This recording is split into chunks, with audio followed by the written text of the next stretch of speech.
Hello, I am the Irish guy, and this is depressing. Lads, winning the Premier League title is supposed to be a huge, monumental, earth-shattering achievement. Lads, I want to see it won by a team who are hungry to win it. Okay, yes, the Man City players are probably motivated to win 4 in a row, clearly. But you cannot tell me that the Man City fans want to win this more than the fans of Arsenal and Liverpool. No chance. Arsenal have been starved for 20 years? It's like me saying that because I skipped breakfast, that I'm now suddenly hungrier than an orphan in Malawi. Am I sure? Why? Because I'd found a slug on my box of Rice Krispies? Well, that poor child is probably having to eat his own mum. I want to see Arsenal fans or Liverpool fans exploding with happiness in May, like the Bayer Leverkusen supporters this weekend. It's a beautiful sight, but it's not gonna happen. Instead, I mean, for Man City fans, who are already now bored of success, the likes of, Booby. Sorry, his name is so repulsive, it almost made me get sick on the floor. But the side of people like him, it's going to be a case of, oh, great, another one.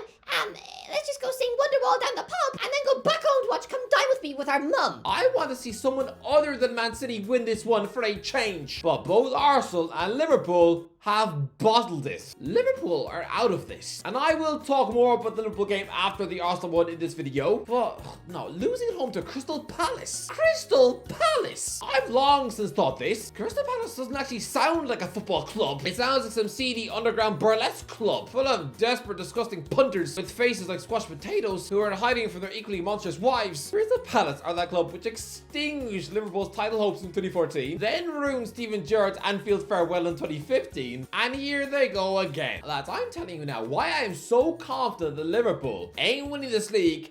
And it's got nothing to do with Man City being perfect. No, it's because when was the last time a Premier League title contender had such a horrible, terrible result as this in the final 10 games of a tight title run-in and still recovered to win the league? I mean, funnily enough, Chelsea lost at home to Crystal Palace in April 2017. But I mean, they were 7 points clear of Spurs. It was done. The last one I can remember was probably Man City in 2012, losing away at Swansea in March. Yeah, they then started blowing kisses to Tevez on his Argentinian golf tour, begged him to come back, and then they went and won the league. But that's it. And fair enough, it was actually a windy away trip to Wales. I mean, nobody wants to go to Swansea. I mean, if somebody asked me to go there, I would probably sooner spend a weekend spooning in bed with a grizzly bear. When you lose at home to a struggling team in a title run-in, then you are done. I mean, in that title run-in in 2012, City did rescue a 3-3 draw at home to Sunderland for being 3-1 down. Good, because if they had lost that match, they would have also lost the league. Liverpool have thrown it away. But first, let's talk about the Arsenal game. How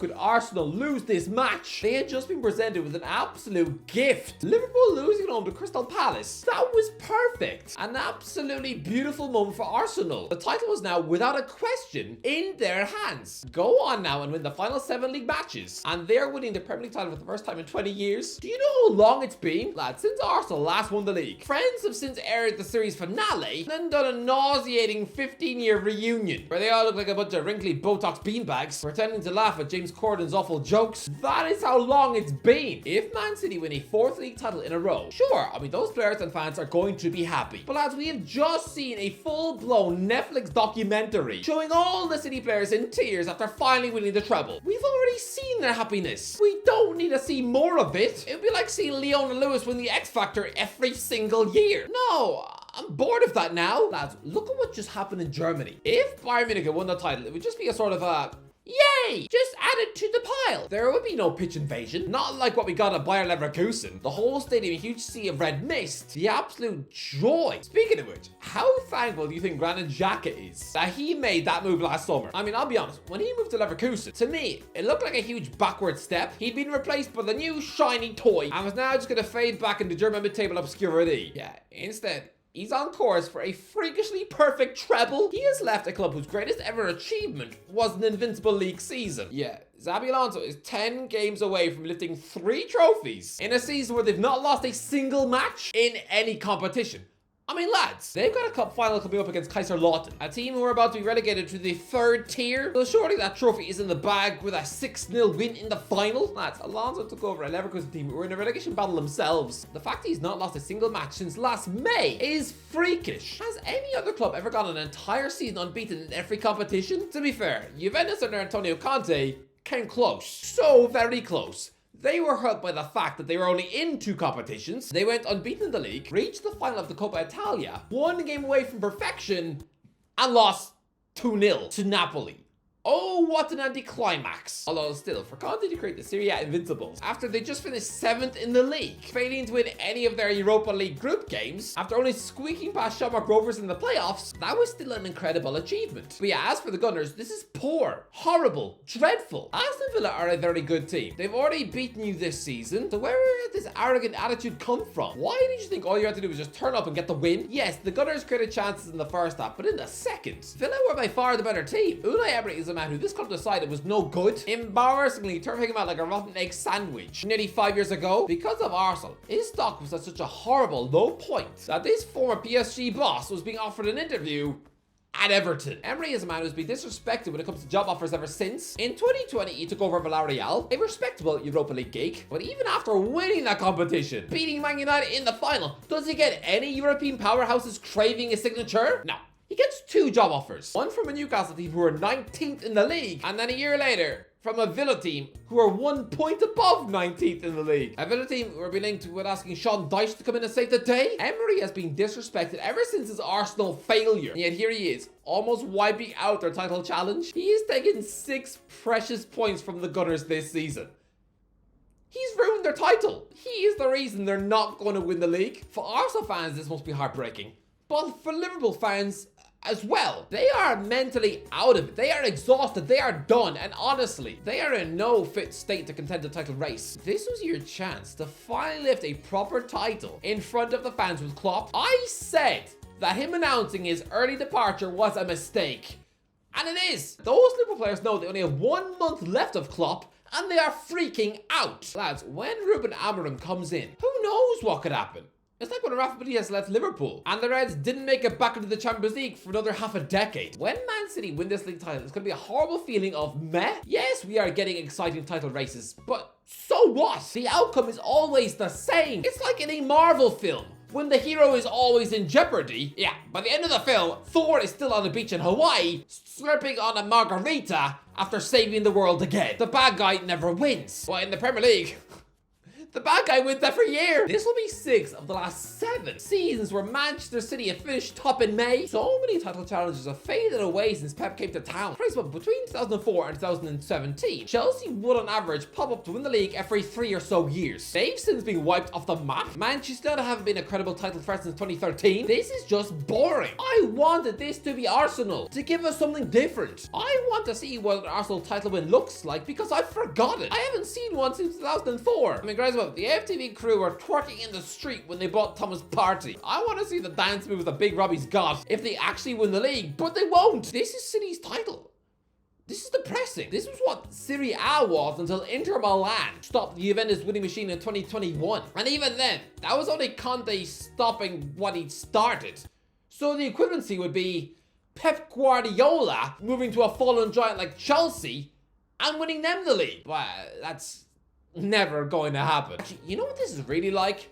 The French league. Chelsea won the league in 2017. Monaco won the league in 2017. Since then, PSG have won 6 out of 7, and so will Man City have done in a month. Is that really what the Premier League has become? Something with the same inevitable outcome as the French Farmers League? Honestly, boring. Now, as for Liverpool, lads, Liverpool under Jurgen Klopp peaked from August 2018 until February 2020. That was their peak. It never got any better than that. People like to point fingers and say that they never really recovered from losing 3-0 at Watford in February 2020 after dropping just 2 points from the first 27 league matches. I mean, within 6 months, they'd be conceding 7 at Villa Park. But I actually think that the cracks truly started when, as European champions, they were chucked out of the Champions League in the last 16 after losing twice against a very average Atletico Madrid. As well, they finished 3rd in La Liga that season, failed to win 26 games of football, and were beaten in the quarterfinals by RB Leipzig. That was the beginning of the Liverpool wobble, because within a year, they'd be losing 6 home games in a row. That run from Christmas until March, that was spineless. Yes, they had injuries. Yes, Virgil van Dijk was sitting at home, angrily munching on cookies and wishing that Jordan Pickford was dead. Yes, he was a huge miss in defense. Nathaniel Phillips, by contrast, looks like that freakishly large postman who could be found parked in his car chewing on your mail. I mean, NP might be a lovely man, but he was like if Frankenstein grew a beard, while Ozan Kabak looked like one of the munchkins of Willy Wonka's farm. But yes, my point is that Liverpool had injuries back then, but I don't care. That run of form had nothing to do with injuries. It was purely down to a crisis of confidence. I mean, lads, you don't go from beating Crystal Palace 7-0 away from home 6 days before Christmas to then being unable to score in 8 of the next 14 league games. That was a disgrace. Losing home to Burnley was a laugh, but then Brighton just 2 weeks later, that was worrying. Getting hammered 4-1 at home by Man City. Okay, now things are truly getting dreadful, but to then forfeit their proud unbeaten home record against Everton, that was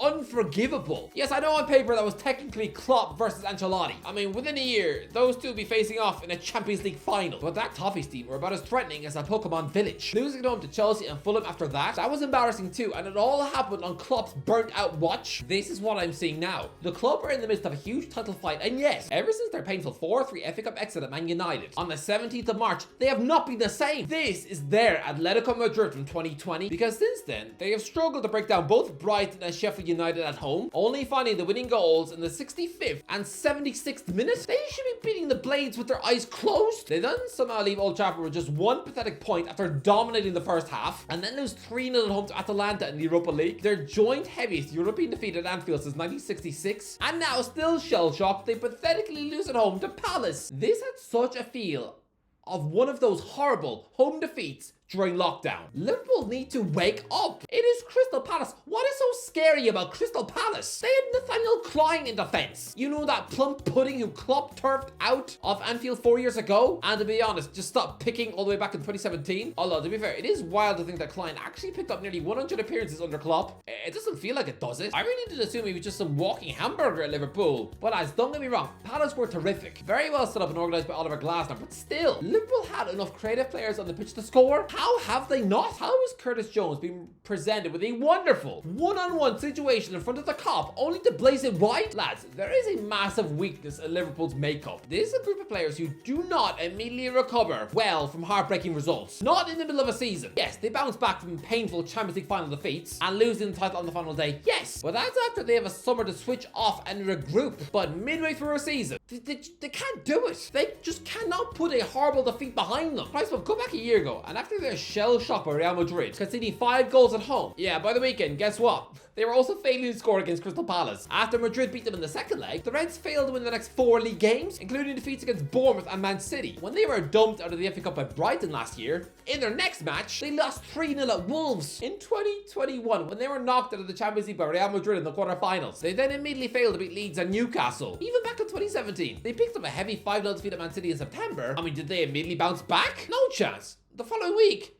they're failing to beat Burnley at home. They only win 1 of the next 4 league games. Just a month after conceding 5 at City, they're then letting in 4 at Spurs. Liverpool under Klopp are, and always have been, a confidence team. When they are on a roll, on a winning run, when the confidence is sky high in the camp, then Liverpool have a world-class team and are unstoppable. But when they're losing, when they're in a rut, they'll go out there and lose to anyone. Then they are about as scary proposition as a teddy bear picnic. For Liverpool fans, this is so devastating. They were dreaming of the perfect goodbye and send off for Klopp, but this end of season run is such a weak catastrophe. They are not going to the Europa League final in Dublin. Instead, that'll probably be reserved for Bayer Leverkusen versus AC Milan. But lads, can you imagine if Klopp's final ever match as Liverpool boss was a European final? Liverpool against AC Milan, a recreation of 2 Champions League finals? Or if Liverpool were up against an all-conquering Leverkusen, with Klopp facing off against the ex-Liverpool legend who has just refused to replace him at Anfield. That would have been a huge epic tie, but no, Liverpool are not getting any of that. Instead, you're getting feebly knocked out of the competition by a very weak Atalanta. Some average Italian outfit with a squad made up of Prem rejects. I mean, lads, considering they knocked out Sporting Lisbon in the previous round, then Gianpiero Gasperini is actually making it a mission of defeating the current legendary Liverpool boss and his inevitable replacement both in the same season. I mean, considering he also carved out a Champions League win here in 2020, then this fella, someone who looks like if you shoved George Clooney in a microwave, he is now the man of Liverpool's nightmares. And to think he was once sacked by Inter Milan for just 5 games, he was their Frank de Boer, who ironically was given the same harsh treatment at,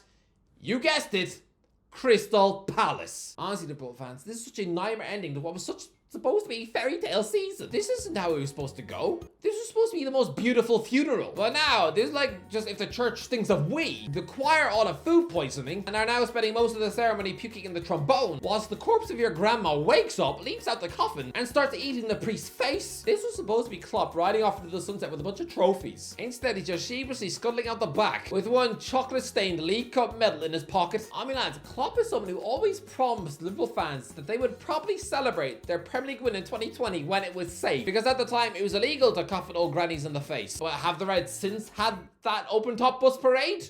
No, because it would have been weird to do that in the summer of 2022 after seeing their quadruple bid be burned in a cat's litter box. And they weren't going to do it last season after finishing behind Newcastle in the league. But now, this was the summer to finally celebrate not one, but two Premier League titles at once. And maybe a European trophy too, on top of the League Cup they'd already won. This was going to be the most epic title celebration. A complete outpouring of pent-up emotions. Their first Premier League title parade in over 30 years. It would have been epic. The most perfect goodbye for Klopp, but these Liverpool players, they have let the doubt sneak in like the Babadook, like this horrible boogeyman who causes all the players to freeze in terror. It's like all of these Liverpool superstars, they just let their muscles tense up. They start overthinking the most basic things, and you essentially choke. I mean, Virgil van Dijk went full Stevie G and slipped. I mean, this is someone who, in his peak, finished second only to Lionel Messi in the Ballon d'Or. And lads, don't get it twisted, he only barely missed out on winning that trophy. Messi had 686 points, Van Dijk had 679. If he had just 8 more votes, then Van Dijk would officially be named the best player on the planet, becoming the first centre-back to win that thing since Cannavaro. That is truly incredible for someone who's played for Celtic at 24. But here, he was a shadow of himself, being bullied by Jean-Philippe Mateta. Honestly, Liverpool, this should have been the perfect end to your season. But we all know it. The players have dropped their heads. Their confidence is smeared over a bunch of thorns. For me, mentally, psychologically, for Liverpool, their season is done. Anyway, that's the let me know what do you think. Let me know in the comments. Is it done? Is it not? Let me know in the comments. If you enjoyed the video, don't forget to give a like, share, as always. I'll talk to you in a while.